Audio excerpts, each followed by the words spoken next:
تمام انبیاء کرام علیہ السلام کی دعوت کا آغاز، ان کی دعوت کی بنیاد توحید تھی، عقیدہ تھا۔ عقیدہ نہیں مانا تو کام اللہ رب العالمین نے اگلا سبق ہی نہیں دیا۔ 950 سال حضرت نوح علیہ السلام توحید سکھاتے رہے قوم کو، نہیں مانا اگلا سبق نہیں آیا۔ نبی کریم صلی اللہ علیہ وسلم مکی زندگی میں عقیدہ ہی سکھاتے رہے۔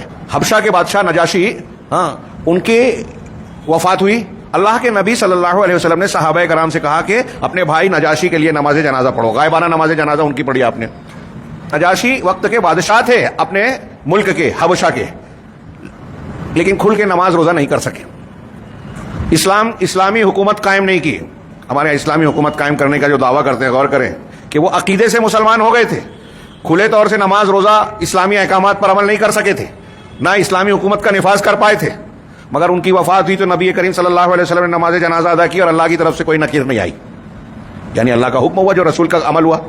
اس کے بالمقابل آپ دیکھیے کہ عبداللہ بن ابی بن سلول جو مدینہ میں تھا، رسول اللہ صلی اللہ علیہ وسلم پر ایمان کا دعوے دار تھا، مسلمانوں کے ساتھ مسجد نبوی میں نماز پڑھتا تھا جماعت میں شریک ہو کر، جمعہ کے دن جمعہ کے خطبے سے پہلے کھڑا ہو کے رسول اللہ صلی اللہ علیہ وسلم کی تعریف وغیرہ بھی کیا کرتا تھا، نماز روزہ کرتا تھا، اپنے آپ کو مسلمان کہتا تھا، مسلمانوں کے مختلف امور میں شریک و شامل تھا، یہاں تک کہ بعض غزوات میں بھی شریک و سورہ منافقین میں، غزوہ بنو مستلق سے غالباً لوٹتے ہوئے اسی نے کہا تھا کہ ہم جب مدینہ کی طرف لوٹیں گے تو ہم میں سے جو عزت والا ہے، زیادہ عزت والا زیادہ بے عزت اور ذلیل آدمی کو نکال دے گا مدینہ سے۔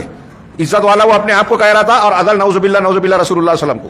ابن حجر وغیرہ نے غالباً نقل کیا ہے کہ ان کے بیٹے جو سچے مسلمان اور صحابی تھے، وہ آیا اور کہا کہ مجھے پتہ چلا ہے کہ آپ میرے باپ کو قتل کرنے کا حکم دے رہے ہیں، اگر ایسا ہے اللہ کے رسول تو اس کا حکم مجھے دیجئے، میں اس کا سر کاٹوں گا اپنے باپ کا، کسی اور سے نہ کہیے۔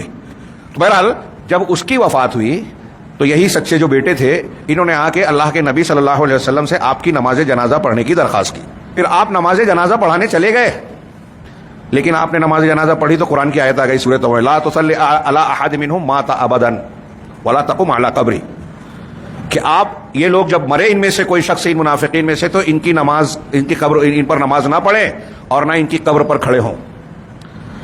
عبداللہ بن ابی بن سلول جو ہے نماز روزہ کرتا تھا، اللہ تعالیٰ نے قرآن اتار کے کہا کہ ایسے منافق کی نماز جنازہ مت پڑھیے، قبر پہ نہ کھڑے ہوں۔